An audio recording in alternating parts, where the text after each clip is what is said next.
বিচিত্র প্রাণী। অধিক থেকে অধিকতর ধন লাভ করার চেষ্টায় নিজের শরীরকে নষ্ট করে ফেলেন, নিজের শক্তি হারিয়ে ফেলেন, নিজের সামর্থ্য হারিয়ে ফেলেন। আর যে ধন লাভ করেন সেটা কোথায় যায়? সেই শক্তি, সেই সামর্থ্যকে আবার ফিরে পাওয়ার জন্য। আর কিছু মানুষ জীবন এমন ভাবে যাপন করেন যেন তা কখনোই শেষ হবে না, কিন্তু শেষ তো সবারই হবে। আর যখনই শেষটা কাছে চলে আসে, তখন মানুষ এটা বুঝতে পারেন যে সে জীবনকে উপভোগ করেন। তার কারণটা কি? লালসা। এই লালসা জন্ম দেয় লোভকে, আর এই লোভ জন্ম দেয় আপনারই বিনাশকে। সেই জন্য আজ আপনার কাছে যা কিছু আছে, যেমনটা আছে, তার সাথে জীবন যাপন করুন, পূর্ণরূপে যাপন করুন। আপনার কাছে যতই ধন, শক্তি, মান থাকুক, তা সবার মধ্যে ভাগ করতে শিখুন। ভাগ করলে ভালোবাসা বাড়ে, আর এই ভালোবাসা দ্বারা জীবন আরো সুখময় হয়ে ওঠে। তাহলে আসুন আর আমার সাথে ভালোবেসে বলুন, রাধা রাধা। মন। জীবনে যখনই কোনো বস্তু বা সুখ স্বাচ্ছন্দ্য অধিক মাত্রায় আপনার কাছে চলে আসে, তখন নিজেকে শ্রেষ্ঠ মনে করার একটা প্রবণতা দেখা যায়, যা হয় আত্মবিশ্বাসে পরিণত হয়, নয়তো অহংকারে। এবার আত্মবিশ্বাস আর অহংকারের মধ্যে অনেক বড় পার্থক্য রয়েছে। আমি এটা করতে পারি, আমি ওটাও করতে পারি, এ হলো আত্মবিশ্বাস। শুধুমাত্র আমি এটা করতে পারি, শুধুমাত্র আমি ওটাও করতে পারি, আমি হলাম সর্বশ্রেষ্ঠ, এটা হলো অহংকার। এবার এই অহংকার এর ধ্বনি অনেক দূর প্রবাহিত হয়, আর এর প্রহার সর্বপ্রথম আপনাকে বিপর্যস্ত করে। এবার এই অহংকার এর বিপরীত শব্দ হলো বিনয়, অর্থাৎ নিজের ঊর্ধ্বে উঠে অন্যের বিষয় ভাবনা চিন্তা করা, সংসারের বিষয় ভাবা। এই বিনয়ী হবার চেষ্টা করুন, একের থেকে অনেক হওয়ার চেষ্টা করুন, এবং একসাথে থাকার চেষ্টা করুন। নিশ্চিত রূপেই আপনি বিকাশের কারণ হবেন। মত্ততা থেকে নিজেকে দূরে রাখুন, অহংকার থেকে নিজেকে দূরে রাখুন। এই মন প্রসন্ন হয়ে বলবে, রাধা রাধা। জীবনে যখন কোনো ব্যক্তি নিজের লক্ষ্য প্রাপ্তির জন্য নিরন্তর পরিশ্রম করতে থাকেন, চেষ্টা করতে থাকেন, তখন তিনি কষ্ট অনুভব করেন, কখনো শারীরিক কষ্ট, কখনো মানসিক কষ্ট। এবার উনি এটা ভাবতে থাকেন যে আমি কি উচিত করছি নাকি অনুচিত করছি। কারণ অন্যদিকে এমন একজন ব্যক্তিও আছেন যিনি একদমই পরিশ্রম, চেষ্টা করছেন না। তিনি মদিরা পান করেন, বিলাসিতায় জীবন কাটান, অলস প্রকৃতির হয়ে ওঠেন, নিদ্রাতে বিলীন হয়ে থাকেন, আর ভাবেন যে তিনি সুখ লাভ করছেন। কিন্তু এরকম কেন হয়? কারণ যখন আমরা সৎ পথে থাকি, উচিত পথে চলি, লক্ষ্য প্রাপ্ত করার জন্য চেষ্টা করতে থাকি, তখন আমাদের ভেতরে থাকা নেতিবাচক শক্তি এবং পাপ এই দেহকে ত্যাগ করে দেয়। আর এই অনুভূতিটাই আমাদের দুঃখের অনুভূতি দেয়, কষ্ট দেয়। এবার সেখানে যদি আমরা কুপথে চলি, অনুচিত পথে চলতে থাকি, তাহলে আমাদের ভেতরে থাকা পুণ্য এবং ধনাত্মক শক্তি আমাদের দেহ ত্যাগ করে দেয়। আর এই অনুভূতির কারণেই আমরা সুখ অনুভব করি। কিন্তু কখনো ভাববেন যে এই সুখ বেশি সময় পর্যন্ত থাকে না। সেই জন্য সবসময় মনে রাখবেন, যদি আপনি জানেন যে এটাই আপনার লক্ষ্য, এটাই উচিত পথ, শুভ পথ, তাতে নিরন্তর ভাবে এগিয়ে যেতে চেষ্টা করতে থাকুন। এই কষ্ট আপনাকে সুখের পরাকাষ্ঠায় কখন পৌঁছে দেবে তা আপনি জানতেই পারবেন না। আসুন আমার সাথে ভালোবেসে বলুন, রাধা রাধা। ঈর্ষা আমাদেরই মনে বসবাস করা আরো একটা শত্রু।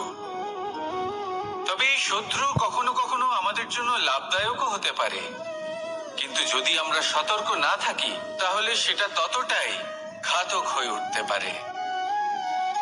যদি আপনার কোনো প্রতিদ্বন্দ্বী থেকে থাকে যে এগিয়ে চলেছে, তাকে দেখে আপনার মনে ঈর্ষা উৎপন্ন হয়, আর ঈর্ষাবশত আপনি নিরন্তর চেষ্টা করতে থাকেন, পরিশ্রম করতে থাকেন সামনে এগোনোর জন্য, তাহলে তার দ্বারা আপনার বিকাশই হবে। কিন্তু যদি আপনি নিজের বিরোধীকে শেষ করতে দেওয়ার জন্য অগ্রসর হন, তাকে বিনাশ করার জন্য অগ্রসর হন, তাহলে এই ঈর্ষা প্রথমে আপনার বিনাশ অবশ্যই করবে। একটা কথা আছে, এটা পশু প্রবৃত্তি, আপনি শুধুই নিজের বিকাশের কথা ভাববেন। তিনিই হলেন প্রকৃত মানুষ, যিনি অন্য মানুষের জন্য প্রাণও দিতে পারেন। এই ঈর্ষা যদি আপনাকে বিকাশের পথে নিয়ে যেতে পারে তাহলে খুবই ভালো। যদি আপনাকে অন্য কাউকে বিনাশ করে দেওয়ার পথে অগ্রসর করে তাহলে তার থেকে দূরে থাকাই ভালো। যেমন ধরুন, আপনার কাছে একটা সুচ আছে যার দ্বারা আপনি ছেঁড়া কাপড়ও সেলাই করতে পারবেন বা অন্য কারোর পাত্রে ছিদ্রও করে দিতে পারবেন।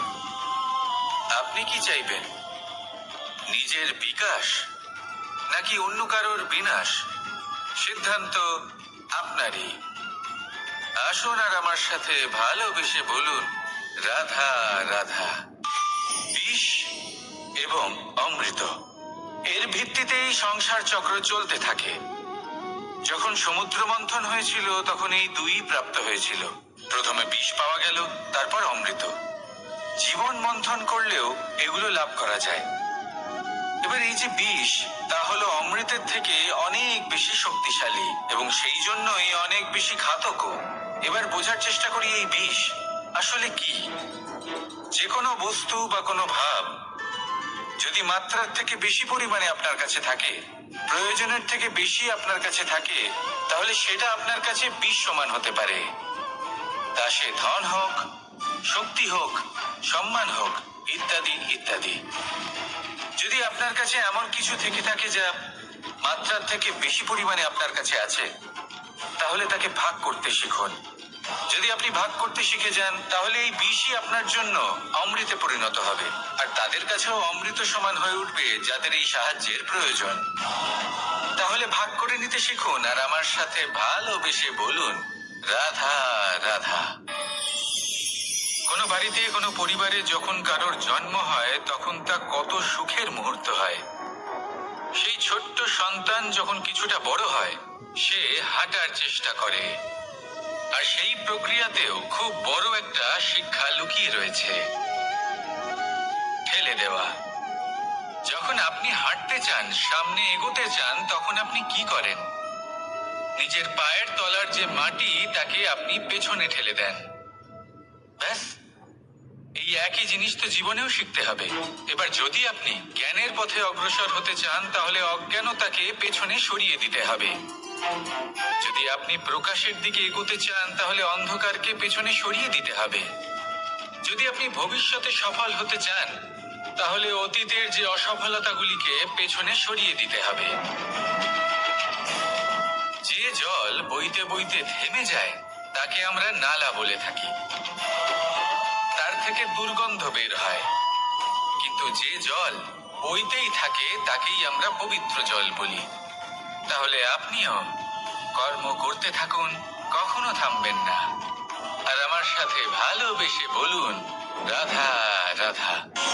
দেবে যে আপনি বড় বড় সমস্যার সমাধান করতে পারবেন। এবার যদি কথা বলি সব থেকে কঠিন সময়ের, তাহলে সেটা হলো বিচ্ছেদের। যা মা সীতাকে সহ্য করতে হয়েছে শ্রীরামের জন্য, রাধা কৃষ্ণকেও সহ্য করতে হয়েছে। যে ব্যক্তি বিচ্ছেদের সময় সঠিক পথে চলে এসেছে সে জীবনে অনেক শ্রেষ্ঠ স্থানে অবশ্যই পৌঁছতে পারবে। এবার যদি কথা বলি সব থেকে জরুরি এবং গুরুত্বপূর্ণ সময়ের, তাহলে সেটা হলো সংযোগ। সকলকে সাহায্য করতে থাকুন। আপনি অন্যদের সাহায্য করে তাদের যত আনন্দ দিতে পারবেন ততটাই আনন্দ আপনারও জীবনে অবশ্যই আসবে। আসুন আর আমার সাথে ভালোবেসে বলুন, রাধা রাধা। কামবোধ, এটাই আপনার অন্তরের প্রথম শত্রু। বেশিরভাগ মানুষই কামবোধ বলতে লালসা বোঝেন, কিন্তু এটা সম্পূর্ণ সত্য নয়। কামের আসল অর্থ হলো কামনা। এটা খুবই সহজ ব্যাপার। মনুষ্য শরীর থাকলে, মানুষের মন থাকলে এই কামনা অবশ্যই থাকবে। এবার এটাই দেখতে হবে যে এই কামনা নেতিবাচক কামনা নাকি ইতিবাচক কামনা। অন্য কারোর জিনিসে নজর দেওয়া, অন্য কোনো মানুষের উপর নজর দেওয়া, কোনো অনুচিত বস্তুর দিকে নজর দেওয়া, এই নেতিবাচক কামনা। আর এই দুষ্কামনা মানুষকে দিয়ে অপকর্ম করাবেই করাবে। তাই মনে রাখবেন, যে ব্যক্তি নিজের কামনাকে নিয়ন্ত্রণে রাখতে পারেন তিনি সঠিক পথেও থাকেন, সঠিক লক্ষ্যে পৌঁছতেও পারেন।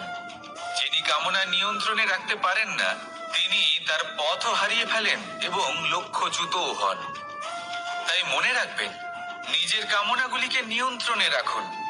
কাম নামক এই শত্রুর ওপর বিজয় লাভ করুন। আর আমার সাথে ভালোবেসে বলুন, রাধা রাধা। ক্রোধ আপনার অন্তরের আরো একটা শত্রু। এই ক্রোধ আসলে কি? আপনার মনের এক ভাবনা, যা আপনার মনেই উৎপন্ন হয়। এই মন আত্মার সাথে যুক্ত থাকে। এখন একটা ভাবনা যা আত্মার সাথে যুক্ত থাকে তাকে অনুচিত কেন বলা হয় সেটা বোঝার চেষ্টা করুন। ক্রোধ কখনো কখনো জরুরি হয়, বিশেষ রূপে তখন যখন আপনি সঠিক পক্ষে দাঁড়িয়ে রয়েছেন এবং সামনের ব্যক্তি অধর্মের পক্ষে রয়েছেন আর বিনম্রভাবে মানছেন না। যেমন শ্রীরাম ক্রুদ্ধ হয়েছিলেন সাগরের ওপর, ওটা উচিত ছিল, আর তা ততক্ষণই উচিত যতক্ষণ আপনি ক্রোধকে নিয়ন্ত্রণ করছেন। যদি ক্রোধ আপনাকে নিয়ন্ত্রণ করতে শুরু করে তাহলে পরিস্থিতি এমনও হতে পারে, ধরুন একজন ব্যক্তির প্রতি ক্রোধের কারণে আপনি তার ক্ষতি করতে চান। আপনি একটা কয়লা হাতে নিলেন আর সেই কয়লা সামনের ব্যক্তির ক্ষতি করার পূর্বে আপনার হাত জ্বালিয়ে দেবে। ব্যাস, ক্রোধ এটাই করে। সর্বপ্রথম আপনার ক্ষতি করে, আপনার বিবেক হরণ করে নেয়, আপনি আপনার নিয়ন্ত্রণ হারিয়ে ফেলেন আর সবকিছু নষ্ট হয়ে যায়। বেশিরভাগ মানুষ ক্রোধে এমন সিদ্ধান্ত নেন যে সেটা তাদেরই বিনাশের কারণ হয়ে দাঁড়ায়। আর কিছু মানুষ বলেন যে আমাদের জীবনে এত যন্ত্রণা আছে, এত সংকট আছে যে ক্রোধ উৎপন্ন হবেই। আর এরকম সময় এটাই উচিত হবে যে আপনি নিজেকে ক্রোধের থেকে দূরে রাখুন আর তারপর সমস্যার নিবারণ করুন। আর এই নিবারণই আপনার জীবনকে একটা শ্রেষ্ঠ স্তরে পৌঁছে দেবে। তাহলে ক্রোধ থেকে দূরে থাকুন, সুপ্রসন্ন থাকুন আর আমার সাথে ভালোবেসে বলুন, রাধা রাধা। লোভ আপনার অন্তরের আরো একটা শত্রু। দেখতে গেলে এটা একটা শব্দ, একটা সংস্কৃত শব্দ, লব ধাতু থেকে উৎপন্ন হয়েছে। এর অর্থ কিছু লাভ করা। কিছু লাভ করা অনুচিত নয়, আরো কিছু লাভ করাও অনুচিত নয়, কিন্তু সব থেকে বেশি আমি লাভ করব, আমি আরো চাই, আরো বেশি চাই, আরো বেশি পেতে চাই, এটাই হলো লোভ। আর এই লোভ যখন গ্রাস করে তখন আপনি যা পেতে চান, সে ধনই হোক বা মানই হোক, তা অর্জন করার জন্য মানুষ যে কোনো স্তরে পৌঁছে যেতে পারে। যদি মানুষ ধন অর্জন করতে চান তাহলে তার জন্য তারা অধর্মের পথেও চলতে পারেন। যদি সম্মান অর্জন করতে চান তাহলে অন্য মানুষকে ছোটও করতে পারেন। শেষ পর্যন্ত আপনার এটা মনে হতে পারে যে যদি একটু অল্পই প্রাপ্ত করতাম কিন্তু ভালোবেসে প্রাপ্ত করতাম, এই জীবন আরো অনেক বেশি সুখী হতো। লোভ আপনার জীবনে, আপনার মনে কখন যে প্রবেশ করবে সেটা আপনি জানতেও পারবেন না। তাই এটা চিনতে শিখুন আর তৎক্ষণাৎ জীবন থেকে বাইরে ফেলে দিন। যা কিছু লাভ করতে চান তা ভালোবেসে লাভ করুন আর সেই ভালোবাসার সাথেই বলুন, রাধা রাধা। মোহ আপনার অন্তরের আরো একটা শত্রু। এবার মানুষ প্রেম আর মোহের মধ্যে পার্থক্য বুঝতে পারে না। কিছু মানুষ ভাবে যে মোহর মধ্যে খারাপ কি আছে। যদি কোনো মানুষের তার বাবা মার প্রতি, তার সন্তানের প্রতি মোহ থাকে তবে খারাপ কি আছে? খারাপ আছে, আর সেটা তাদের জন্য খারাপ হতে পারে যাদের প্রতি আপনার এই মোহ আছে। এবার মোহ, এই দুই পরিস্থিতিতেই আপনার হাত প্রসারিত থাকে। মোহের ক্ষেত্রে কোনো বস্তু বা কোনো ব্যক্তিকে লাভ করার জন্য, আর প্রেমে শুধুই প্রদান করার জন্য। মোহর বশে আপনার পায়ে বাঁধন পড়ে যেতে পারে। যদি মাতা পিতার তার সন্তানের প্রতি মোহ থাকে তাহলে তারা তাদের সন্তানকে কখনো দুঃখে, চিন্তায়, যন্ত্রণায় দেখতেই পারবে না। সেই জন্য তারা সন্তানকে বেঁধে রাখতে চান একটা সুরক্ষিত ক্ষেত্রে, যেখান থেকে না তারা সংসারকে দেখতে পায়, না পরখ করতে পারে, না কিছু শিখতে পারে, না বিকট পরিস্থিতির সম্মুখীন হতে পারে। ঠিক যে কারণে তারা দুর্বল হয়ে পড়ে, অজ্ঞানী হয়ে ওঠে। তাদের বিকাশ সেখানেই স্তব্ধ হয়ে যায়, আর সেখানে প্রেম শুধুমাত্র বিকাশের পথে নিয়ে যায়। মা বাবা যদি সন্তানকে ভালোবাসেন তাহলে তাকে ছেড়ে দেন, যে যাও সংসারকে দেখো, পরখ করো আর শেখো। কিভাবে এর সাথে লড়াই করতে হবে সেটা নিজে শেখো। নিজের শক্তি নিজেই বাড়িয়ে তোলো, নিজের পথ জয়ন করো। সেই জন্য এই মোহর শিকল ভেঙে ফেলুন আর প্রেমকে আপন করে নিন। আর এই প্রেম দ্বারাই বলুন, রাধা রাধা। এই সংসারে এমন অনেক ব্যক্তি আছেন যারা নিজেদের প্রসন্নতার জন্য স্বার্থপরতার সীমা পার করে যেতে পারেন। নিজেকে প্রসন্ন রাখা। কিন্তু যদি আপনি এটা শিখে যান তাহলে এই নীরবতাই আপনাকে জীবনে অনেক বড় বড় সমস্যার হাত থেকে বাঁচাবে। এই প্রসন্নতা আপনাকে বিকটতর পরিস্থিতি থেকে বেরিয়ে আসতে শক্তি যোগাবে। তাই এই গুণ আত্মসাৎ করুন আর আমার সাথে ভালোবেসে বলুন, রাধা রাধা। আমরা সবাই জীবনে কামনা করি। কেউ ধন সম্পত্তির কামনা করি, কেউ ভালোবাসার, কেউ বন্ধুদের, কেউ নাম খ্যাতি আদি ইত্যাদি। এগুলো লাভ করার জন্য আমরা চেষ্টা করতে থাকি, পরিশ্রম করতে থাকি। কিছু সময় পরে অর্জনও করে ফেলি, কিন্তু সবকিছু অর্জন করার কিছু সময় পরে এরা রুষ্ট হয়ে যান, আমাদের থেকে দূরে চলে যান বা আমাদের থেকে কেড়ে নেওয়া হয়। এমনটা কেন হয়? এমনটা এই কারণে হয় কারণ মানুষের একটা দুর্বলতা আছে। কোনো কিছুই অর্জন করার পরে আস্তে আস্তে সে তার মূল্য, তার গুরুত্ব ভুলে যায়, তার জন্য চেষ্টা করা ছেড়ে দেয়। আর এটাই হলো সব থেকে বড় সমস্যা। ঠিক যেমন কোনো ব্যক্তি যিনি ধন অর্জন করতে চান তার জন্য কঠিন পরিশ্রম করেন, হয়তো ধন অর্জন করেও ফেলেন, তারপর আস্তে আস্তে ওই ধনের মূল্য ভুলে যান, উচিতভাবে তা প্রয়োগ করেন না, আস্তে আস্তে তার ধন, তার সঙ্গ ত্যাগ করে দেয়। সমস্ত পরিশ্রম ব্যর্থ হয়ে যায়। সেই জন্য মনে রাখবেন, এই সংসারে কিছু অর্জন করা অত্যন্ত কঠিন ব্যাপার, কিন্তু তার থেকেও বেশি কঠিন হলো সেটা নিজের সাথে ধরে রাখা। তাই জীবনে যখনই আপনি কিছু অর্জন করবেন তার গুরুত্বটা বুঝুন, আর তারপরে সময় সময় তার মূল্য নিজেকে স্মরণ করাতে থাকুন। কৃতজ্ঞ থাকুন যে আপনার পরিশ্রম আপনাকে এই ফল দান করেছে, আর চিরকাল পরিশ্রম করুন। তবেই আপনি যেটা লাভ করেছেন সেটা আপনার কাছে থেকে যাবে। আসুন আর আমার সাথে ভালোবেসে বলুন, রাধা রাধা। এই সংসারে আপনার সব থেকে বড় বন্ধু কে? কেউ বলবেন ছোটবেলার বন্ধুরা, কেউ বলবেন মাতা পিতা, কেউ বলবেন ঈশ্বর। এবারে বলুন যে এই সংসারে আপনার সব থেকে বড় শত্রু কে? কেউ বলবে আপনার বিরোধী, সেই ব্যক্তি যে আপনাকে হিংসে করে, বা আপনার নিজের অহংকার, আপনার কুকর্ম।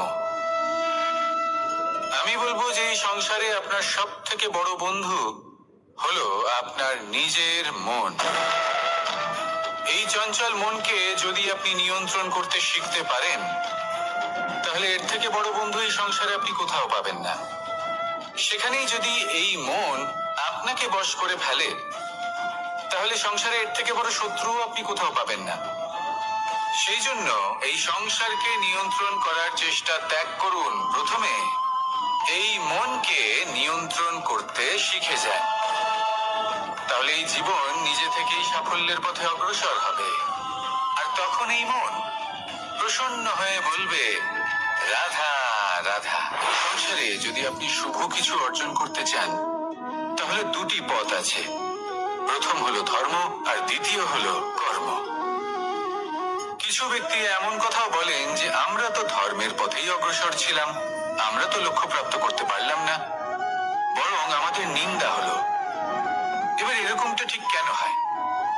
এরকম এই কারণে হয় কারণ দেখতে গেলে ধর্ম সবসময় আমাদের এমন পথ দেখায় যেটা আমাদের একটা শুভ লক্ষ্য প্রাপ্তিতে সাহায্য করে, কিন্তু সেই লক্ষ্যে আমাদের পৌঁছতে হবে নিজেদের কর্ম দ্বারা।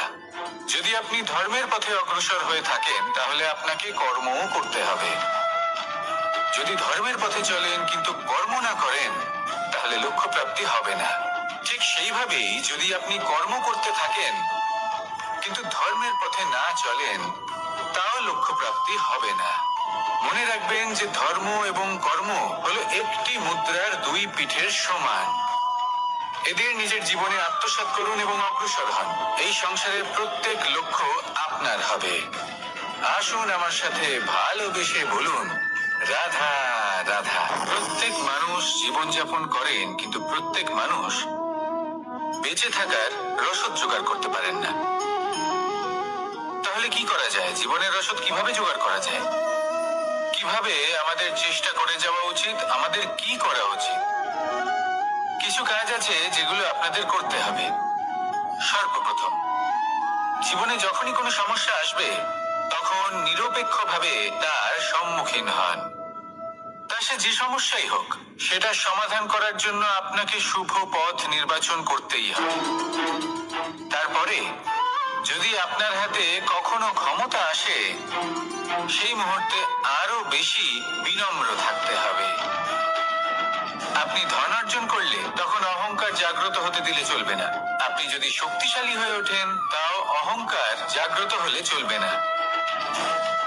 জীবনে যখনই ক্রোধ হবে তখন নিজেকে নিয়ন্ত্রণ করুন আর ভেবে দেখুন যে যদি এই মুহূর্তে আপনি ক্রোধ দেখান তাহলে তার পরিণাম কি হবে। এর ফলে কি কিছু শুভ ঘটনা ঘটবে নাকি অশুভ কিছু ঘটবে? শুধু এই কটা কাজ নিজেদের জীবনে আত্মসাৎ করুন, জীবন যাপন অত্যন্ত সহজ হয়ে যাবে। আসুন আমার সাথে ভালোবেসে বলুন, রাধা। মানুষ বড়ই বিচিত্র প্রাণী। অধিক থেকে অধিকতর ধন লাভ করার চেষ্টায় নিজের শরীরকে নষ্ট করে ফেলেন, নিজের শক্তি হারিয়ে ফেলেন, নিজের সামর্থ্য হারিয়ে ফেলেন। আর যে ধন লাভ করেন সেটা কোথায় যায়? সেই শক্তি, সেই সামর্থ্যকে আবার ফিরে পাওয়ার জন্য। আর কিছু মানুষ জীবন এমন ভাবে যাপন করেন যেন তা কখনোই শেষ হবে না, কিন্তু শেষ তো সবারই হবে। আর যখনই শেষটা কাছে চলে আসে তখন মানুষ এটা বুঝতে পারেন যে সে জীবনকে উপভোগ করেন। তার কারণটা কি? লালসা। এই লালসা জন্ম দেয় লোভকে, আর এই লোভ জন্ম দেয় আপনারই বিনাশকে। সেই জন্য আজ আপনার কাছে যা কিছু আছে, যেমনটা আছে তার সাথে জীবন যাপন করুন, পূর্ণরূপে যাপন করুন। আপনার কাছে যতই ধন, শক্তি, মান থাকুক তা সবার মধ্যে ভাগ করতে শিখুন। ভাগ করলে ভালোবাসা বাড়ে, আর এই ভালোবাসা দ্বারা জীবন আরো সুখময় হয়ে ওঠে। তাহলে আসুন আর আমার সাথে ভালোবেসে বলুন, রাধা রাধা। মন। জীবনে যখনই কোনো বস্তু বা সুখ স্বাচ্ছন্দ্য অধিক মাত্রায় আপনার কাছে চলে আসে তখন নিজেকে শ্রেষ্ঠ মনে করার একটা প্রবণতা দেখা যায়, যা হয় আত্মবিশ্বাসে পরিণত হয় নয়তো অহংকারে। এবার আত্মবিশ্বাস আর অহংকারের মধ্যে অনেক বড় পার্থক্য রয়েছে। আমি এটা করতে পারি, আমি ওটাও করতে পারি, এ হলো আত্মবিশ্বাস। শুধুমাত্র আমি এটা করতে পারি, শুধুমাত্র আমি ওটাও করতে পারি, আমি হলাম সর্বশ্রেষ্ঠ, এটা হলো অহংকার। এবার এই অহংকার এর ধ্বনি অনেক দূর প্রবাহিত হয় আর এর প্রহার সর্বপ্রথম আপনাকে বিপর্যস্ত করে। এবার এই অহংকার এর বিপরীত শব্দ হলো বিনয়, অর্থাৎ নিজের ঊর্ধ্বে উঠে অন্যের বিষয় ভাবনা চিন্তা করা, সংসারের বিষয় ভাবা। এই বিনয়ী হবার চেষ্টা করুন, একের থেকে অনেক হওয়ার চেষ্টা করুন এবং একসাথে থাকার চেষ্টা করুন। নিশ্চিত রূপেই আপনি বিকাশের কারণ হবেন। মত্ততা থেকে নিজেকে দূরে রাখুন, অহংকার থেকে নিজেকে দূরে রাখুন। এই মন প্রসন্ন হয়ে বলবে, রাধা রাধা।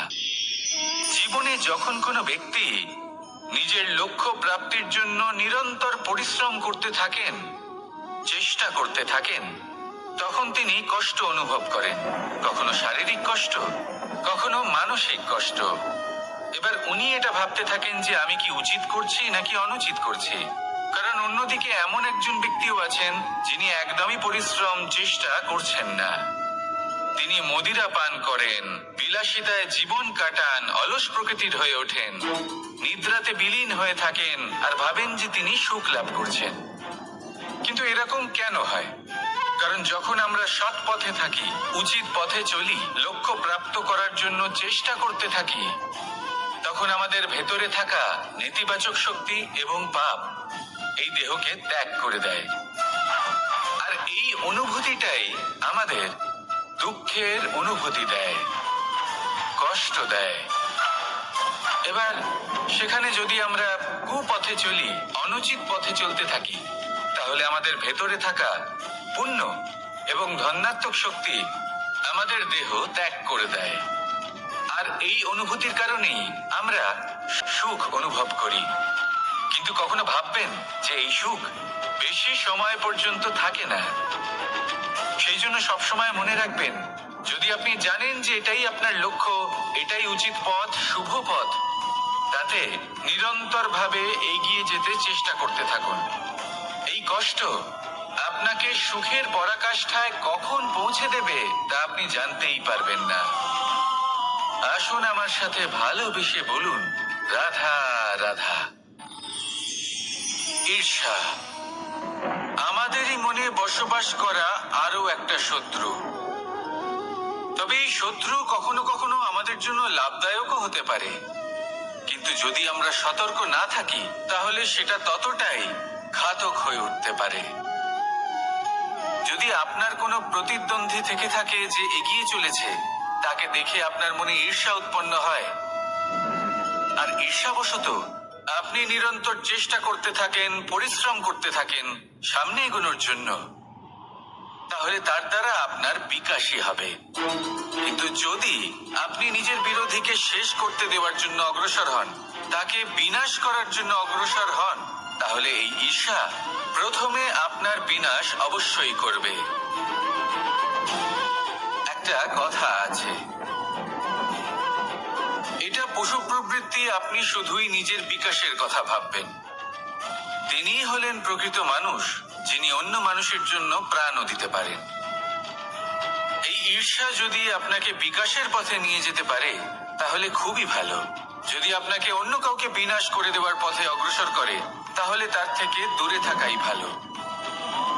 যেমন ধরুন, আপনার কাছে একটা সুচ আছে, যার দ্বারা আপনি ছেঁড়া কাপড়ও সেলাই করতে পারবেন বা অন্য কারোর পাত্রে ছিদ্রও করে দিতে পারবেন। আপনি কি চাইবেন, নিজের বিকাশ নাকি অন্য কারোর বিনাশ? সিদ্ধান্ত আপনারই। আসুন আর আমার সাথে ভালোবেসে বলুন, রাধা রাধা। বিষ এবং অমৃত, এর ভিত্তিতেই সংসার চক্র চলতে থাকে। যখন সমুদ্র মন্থন হয়েছিল, তখন এই দুই প্রাপ্ত হয়েছিল। প্রথমে বিষ পাওয়া গেল, তারপর অমৃত। জীবন মন্থন করলেও এগুলো লাভ করা যায়। এবার এই যে বিষ, তা হলো অমৃতের থেকে অনেক বেশি শক্তিশালী এবং সেই জন্যই অনেক অনেক বেশি ঘাতকও। এবার বোঝার চেষ্টা করি এই বিষ আসলে কি। যে কোনো বস্তু বা কোনো ভাব যদি মাত্রার থেকে বেশি পরিমাণে আপনার কাছে থাকে, প্রয়োজনের থেকে বেশি আপনার কাছে থাকে, তাহলে সেটা আপনার কাছে বিষ সমান হতে পারে। তা সে ধন হোক, শক্তি হোক, সম্মান হোক, ইত্যাদি ইত্যাদি।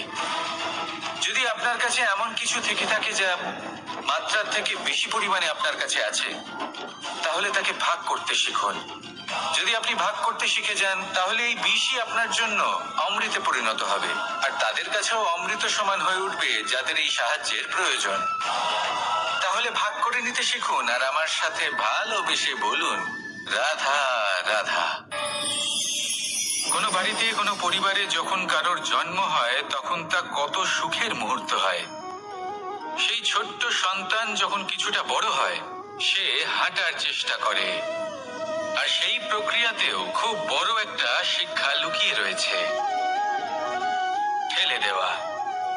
যখন আপনি হাঁটতে চান, সামনে এগোতে চান, তখন আপনি কি করেন? নিজের পায়ের তলার যে মাটি, তাকে আপনি পেছনে ঠেলে দেন। ব্যাস, এই একই জিনিস তো জীবনেও শিখতে হবে। এবার যদি আপনি জ্ঞানের পথে অগ্রসর হতে চান তাহলে অজ্ঞানতাকে পেছনে সরিয়ে দিতে হবে। যদি আপনি প্রকাশের দিকে এগোতে চান তাহলে অন্ধকারকে পেছনে সরিয়ে দিতে হবে। যদি আপনি ভবিষ্যতে সফল হতে চান তাহলে অতীতের যে অসফলতাগুলিকে পেছনে সরিয়ে দিতে হবে। যে জল বইতে বইতে থেমে যায় তাকে আমরা নালা বলে থাকি, তার থেকে দুর্গন্ধ বের হয়। কিন্তু যে জল বইতেই থাকে তাকেই আমরা পবিত্র জল বলি। তাহলে আপনিও কর্ম করতে থাকুন, কখনো থামবেন না। আর আমার সাথে ভালোবেসে বলুন, রাধা রাধা।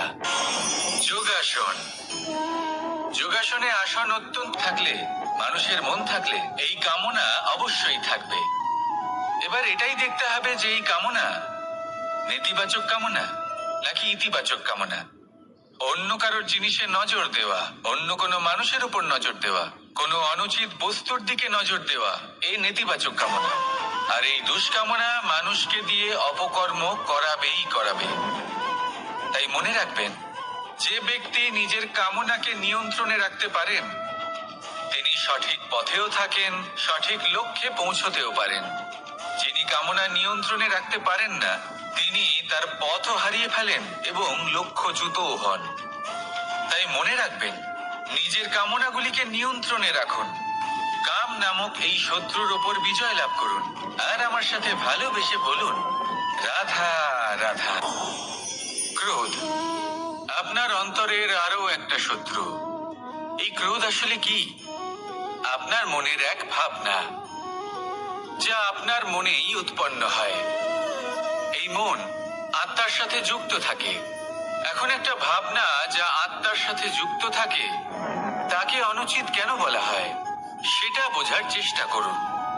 ক্রোধ কখনো কখনো জরুরি হয়, বিশেষ রূপে তখন যখন আপনি সঠিক পক্ষে দাঁড়িয়ে রয়েছেন এবং সামনের ব্যক্তি অধর্মের পক্ষে রয়েছেন আর বিনম্রভাবে মানছেন না।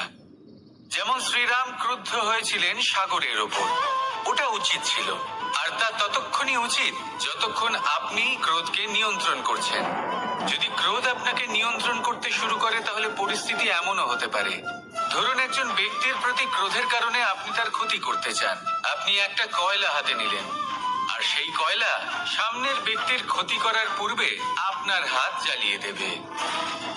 ব্যাস, ক্রোধ এটাই করে। সর্বপ্রথম আপনার ক্ষতি করে, আপনার বিবেক হরণ করে নেয়। আপনি আপনার নিয়ন্ত্রণ হারিয়ে ফেলেন আর সবকিছু নষ্ট হয়ে যায়। বেশিরভাগ মানুষ ক্রোধে এমন সিদ্ধান্ত নেন যে সেটা তাদেরই বিনাশের কারণ হয়ে দাঁড়ায়।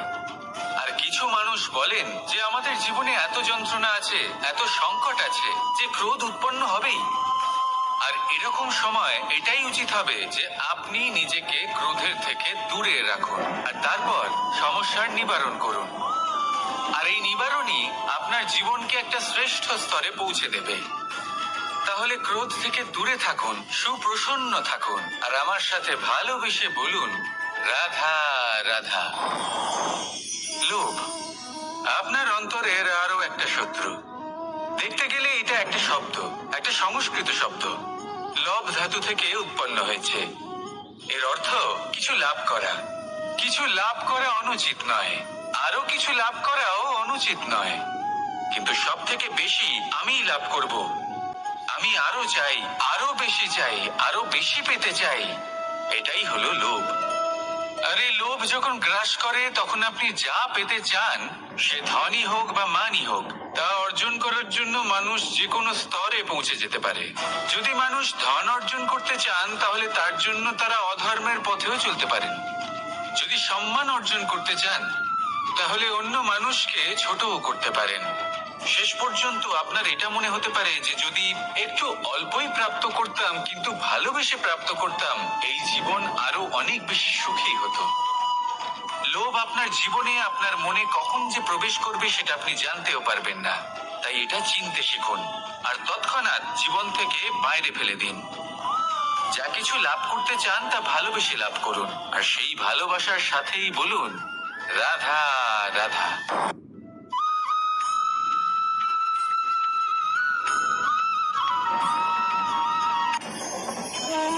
ভোজন। এবার ভোজন সংগ্রহ করার জন্য মানুষ কি না করেন, সব সময় চেষ্টা করতে থাকেন।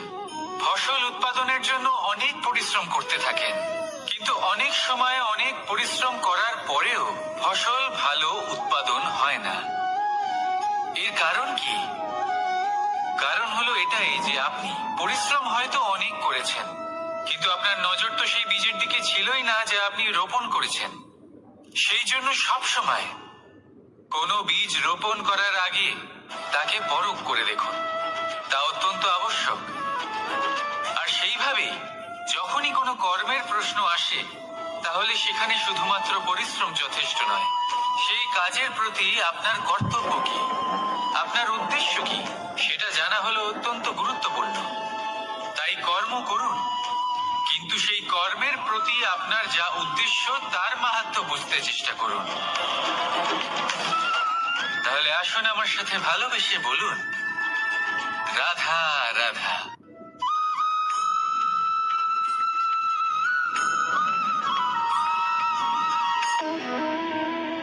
সম্পর্ক হলো আমাদের জীবনের একটি আধার।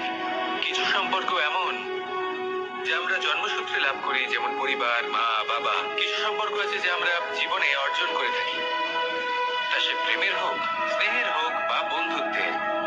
এই সকল সম্পর্ক লাভ করার বা গড়ে তোলার 5টি ধাপ রয়েছে। প্রথম ধাপ, কোনো ব্যক্তির সাথে আলাপ হওয়া, তার সাথে কথা বলা বা তাকে দেখা। দ্বিতীয় ধাপ, সে ব্যক্তিকে আমাদের ভালো লাগা। তৃতীয় ধাপ, আমাদের এটা চাইতে শুরু করা যে জীবনে এই ব্যক্তি যেন আমাদের বন্ধু হন, আমাদের জীবনে থাকে, বা আমাদের কাউকে ভালোবেসে ফেলা। আর এটা আমাদের ভাবা বা চাওয়া যে সেই ব্যক্তি যেন আজীবন আমার সাথে থাকেন, আমার জীবনে আমার সাথী হয়ে। চতুর্থ ধাপ, লাভ করা। এবার এই ধাপটি অনেক মানুষের পক্ষেই খুবই সরল হয়, বড়ই সরল ভাবে নিজেদের সঙ্গীকে লাভ করে থাকেন। কিছু মানুষের জন্য এই ধাপ অত্যন্ত কঠিন হয়ে থাকে। অনেক প্রতিকূল পরিস্থিতির উপর জয়লাভ করে তারা সঙ্গীকে লাভ করেন, কিন্তু লাভ অবশ্যই করেন।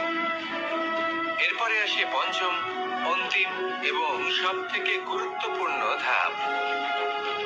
সেটা হলো সেই সম্পর্ক পালন করা। এটা হলো এমন এক বিষয় যা প্রত্যেক মানুষের শেখা উচিত।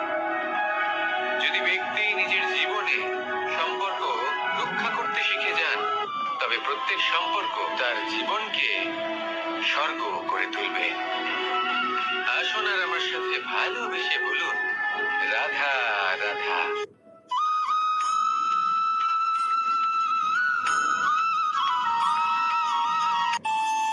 আমাদের মনে যখন কোনো প্রশ্ন ওঠে, কোনো দ্বন্দ্ব জাগে, তখন আমরা যাই আমাদের গুরুর কাছে, আমাদের আরাধ্যের কাছে গিয়ে জিজ্ঞেস করি। এইভাবেই একদিন আমি পৌঁছলাম আমার আরাধ্যের কাছে, আমার মহাদেবের কাছে, আর ওনাকে প্রশ্ন করলাম।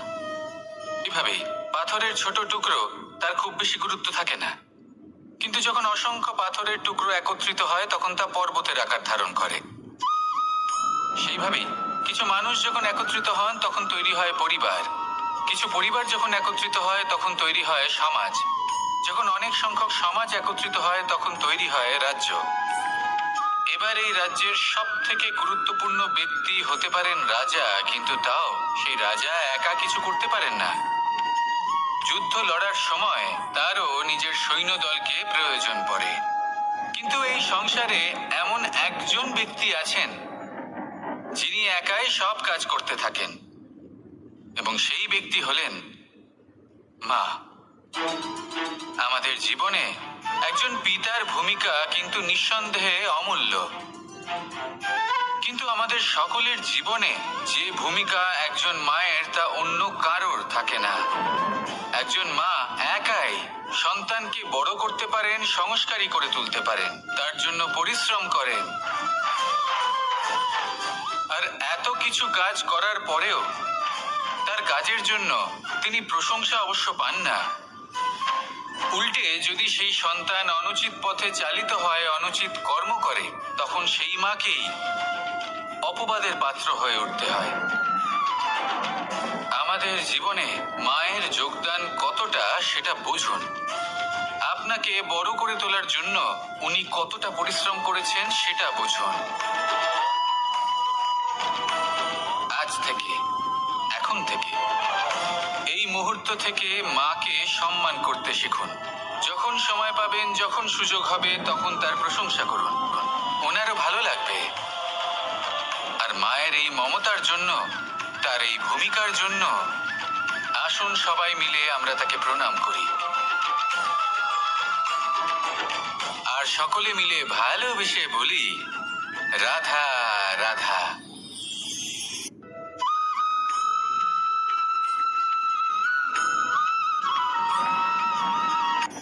এই সংসারে সাফল্য লাভ করার জন্য জ্ঞানের প্রয়োজন হয়, পরিশ্রমের প্রয়োজন হয়, দৃঢ় নিষ্ঠার প্রয়োজন হয়, নিরন্তর চেষ্টা করা প্রয়োজনীয়। কিন্তু আরো কিছু আছে যা অত্যন্ত প্রয়োজনীয় এবং গুরুত্বপূর্ণ। তা হলো ভালো বন্ধু। তাদের থাকা অত্যন্ত প্রয়োজনীয়। যদি ভালো বন্ধু থাকে তাহলে সময় এলে তারা ঢাল হয়ে আপনাকে সুরক্ষা করবেন। সময় এলে অস্ত্রের মতো শত্রুকে সংহারও করবেন। যদি তিনি জ্ঞানী হন, তাদের মধ্যে সদ্গুণ থাকে, তাহলে এই সব গুণ আপনার মধ্যেও প্রবেশ করবে। তাহলে সাফল্যের জন্য ভালো বন্ধু পাওয়া অত্যন্ত প্রয়োজনীয়। কিন্তু শুধু বন্ধু কেন, ভালো শত্রুও থাকা প্রয়োজনীয়। এবার আপনি ভাববেন আমি কি বললাম। যদি আপনার জীবনেও ভালো অর্থাৎ শক্তিশালী শত্রু থাকে, তাহলে আপনিও শক্তিশালী হতে থাকবেন। এই শত্রু আপনাকে প্রেরিত করবে আরো বেশি শক্তিশালী হয়ে ওঠার।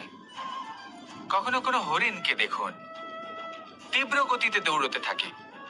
কেন তীব্র গতিতে দৌড়য়? এই কারণে নয় যে কোথাও তার জন্য মধুর ঘাস অপেক্ষা করে রয়েছে, না।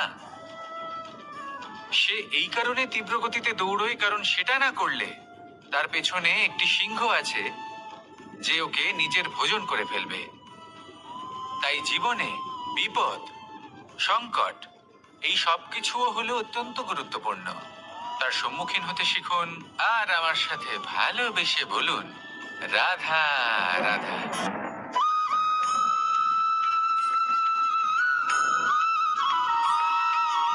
কথায় আছে, প্রত্যেক পুত্র তার পিতার প্রতিচ্ছবি হয়, আর সমস্ত প্রতিচ্ছবি চায় যেন সে তার অস্তিত্ব প্রাপ্ত করতে পারে। পুত্র চায় সে যেন তার পিতার মতো হয়, বা কখনো কখনো তার থেকেও শ্রেষ্ঠ হয়। সেটা কোনো অনুচিত ব্যাপার নয়। অনুচিত তখন হয় যখন পুত্র নিজের পিতার মতো হবার স্বপ্ন পূরণ করতে গিয়ে বা তার থেকেও শ্রেষ্ঠ হওয়ার স্বপ্ন পূরণে অনুচিত পথের আশ্রয় নেয়। কারণ তারপরে সে তার পিতার গুণগুলি আত্মসাৎ করতে চায় না। সে শুধুই এটা চায় যে সংসারের চোখে যেন আমি শ্রেষ্ঠ প্রমাণিত হই। এটা অনুচিত। সংসারে এমন অনেক মানুষ আছেন যারা এই কারণে শ্রেষ্ঠ হওয়ার চেষ্টা করেন যাতে তার পরিবারের তার পিতার সম্মান বৃদ্ধি পায়। এমনও মানুষ থাকেন। আর এটাই হলো পার্থক্য উদ্দেশ্যের। মনে রাখবেন, যদি আপনার উদ্দেশ্য শুভ হয় তাহলে পথও শুভ হবে। যদি আপনার উদ্দেশ্য অশুভ হয় তাহলে পথও অশুভ হবে। তাহলে নিজের পিতার মতো হবার চেষ্টা অবশ্যই করুন, তার থেকেও শ্রেষ্ঠ হওয়ার চেষ্টা অবশ্যই করুন। কিন্তু মনে রাখবেন, আপনার সংকল্প আর আপনার উদ্দেশ্য এই দুই শুভ হওয়া উচিত। তাহলে আসুন আর আমার সাথে ভালোবেসে বলুন, রাধা রাধা।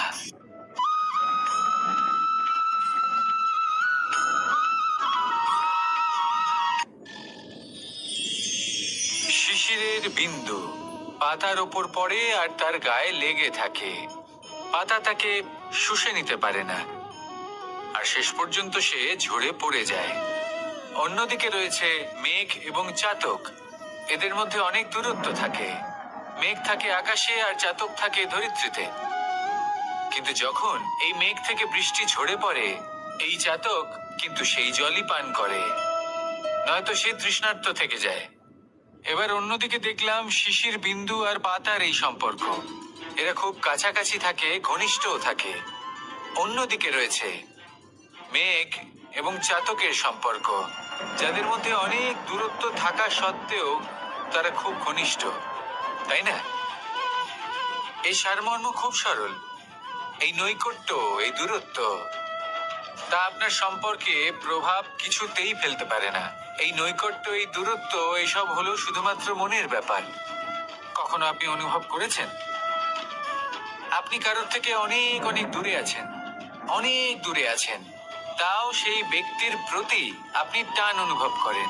সেখানে আপনি কারোর সাথে প্রত্যেক দিন অতিবাহিত করেন, সমস্ত জীবন অতিবাহিত করেন, সব থেকে বেশি সময় তার সাথে অতিবাহিত করেন, তাও তার প্রতি সেই টান অনুভব করেন না। এই সংকেত হলো মনের দূরত্বের। তাহলে মনের এই দূরত্ব দূর করুন আর আমার সাথে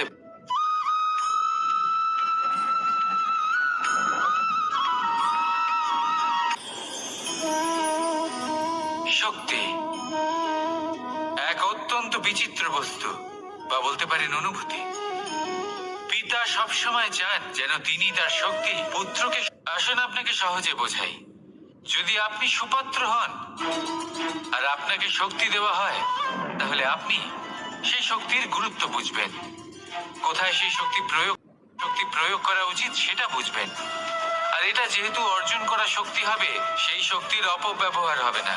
কিন্তু যদি এই আপনি কুপাত্র হন আর যদি আপনাকে এই শক্তি দেওয়া হয়, তাহলে কি হবে? দেখতে গেলে এই শক্তি আপনি দান হিসেবে পেয়েছেন, তাই না আপনি এই শক্তির গুরুত্ব বুঝবেন আর না এর প্রয়োগ আপনি জানবেন। তার অপব্যবহার হওয়া সুনিশ্চিত। তাই যদি আপনি কোনো শক্তি অর্জন করতে চান, তাহলে আগে তার যোগ্য হয়ে উঠুন। পুত্র নয়, পাত্র হয়ে উঠুন। আর আমার সাথে ভালোবেসে বলুন, রাধা রাধা।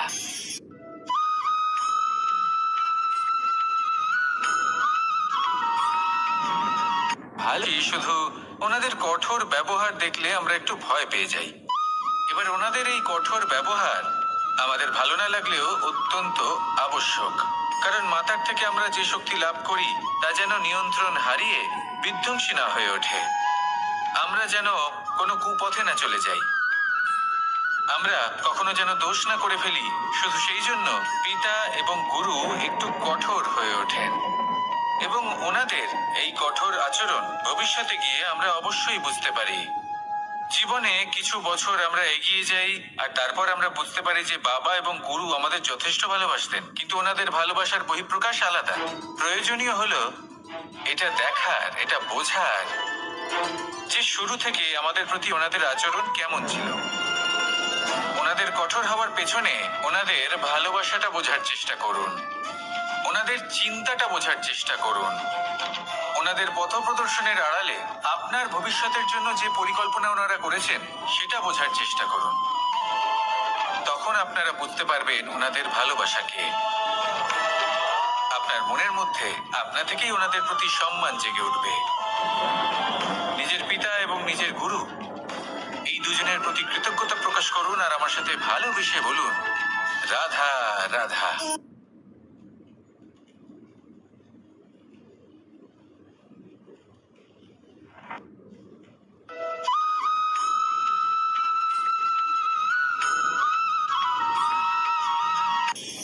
কখনো কোনো বাগানের কোনো বৃক্ষকে দেখেছেন যেখানে সুগন্ধি ফুল থাকে, রসালো ফল থাকে? বেশি রোদ পেলে এই বৃক্ষগুলি শুকিয়ে যায়। প্রয়োজনের থেকে কম রোদ পেলেও এই বৃক্ষ কিন্তু শুকিয়ে যায়। প্রয়োজনের থেকে কম জল যদি পায়, এই বৃক্ষ শুকিয়ে যেতে পারে। প্রয়োজনের থেকে অতিরিক্ত জল যদি পায়, তখনও এই বৃক্ষের শিকড়গুলি নষ্ট হয়ে যেতে পারে। এবার এটাই কিন্তু আমাদের সংসারের সাথেও হয়। আমাদের সংসারের সকল প্রতিভাশালী ব্যক্তি, যেমন লেখক, বিচারক, প্রবক্তা, যোদ্ধা, এদের সবার ক্ষেত্রে এই কথাটাই প্রযোজ্য।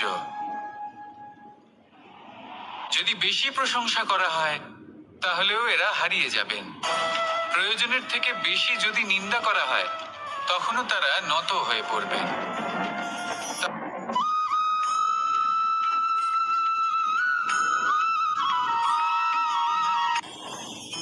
জীবনে কিছু শেখা অত্যন্ত গুরুত্বপূর্ণ। এবার কি কি শিখতে হবে সেই সব শেখানোর জন্য অনেক শিক্ষক রয়েছেন, কিন্তু কি শিখবেন না আর কি করবেন না, এটা আমাদের নিজের অভিজ্ঞতা দিয়ে শিখতে হয়। মানে এটা নয় যে যদি আপনাকে শিখতে হয় যে আগুনের তাপ কতটা, আপনাকে আগুনের মধ্যে হাত দিতে হবে। না, অন্য কারোর অভিজ্ঞতা দ্বারাও শিখতে পারেন। প্রশ্ন শুধুমাত্র একটাই যে আপনি কি শিখতে চান নাকি চান না। যদি আপনি এটাই ভাবেন যে আমি শুধুই নিজের অভিজ্ঞতা দ্বারাই শিখতে চাই, তাহলে জীবনকাল ছোট মনে হবে, অনেক কিছুই শিখতে পারবেন না। তাই নিজের সাথে সাথে বড়দের অভিজ্ঞতা দ্বারাও শেখা শুরু করে দিন। এই সংসারের অভিজ্ঞতা দ্বারা শিখতে শুরু করে দিন। আর এটা নিশ্চিত রূপে শেখা আবশ্যক যে কখন কি করবেন না, কোথায় থামতে হবে আর কোথায় থামবেন না। তাহলে আসুন আর আমার সাথে ভালোবেসে বলুন, রাধা রাধা।